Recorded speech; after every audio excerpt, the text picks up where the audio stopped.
Tradisi pohon maulid di kediaman keluarga Haji Latunrum di Jalan Mungisidi Makassar tahun ini kembali dibuat.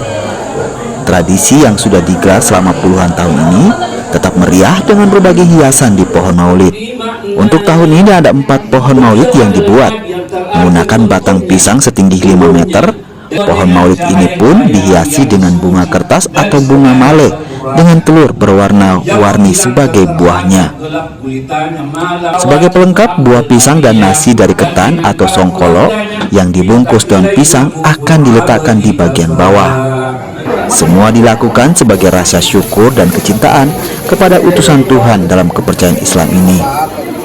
Jadi acara Maulid ini setiap tahun diperingati di sini, sudah mulai dari kakek, ayah, sampai kami putra-putrinya, dan insya Allah sampai ke cucu-cucu. Ini dilakukan setiap tahun dengan secara tradisional. Jadi dimulai dengan pembacaan ayat suci Al-Quran, salawat barasanji, dan pembagian telur.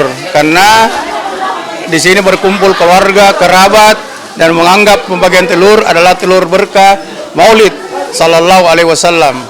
Pohon maulid ini pun selalu dinantikan warga di Makassar. Mereka bisa mendapatkan berkah dari peringatan maulid, dan telur maulid pun akan selalu jadi rebutan warga. Nila Rustam, Kompas TV.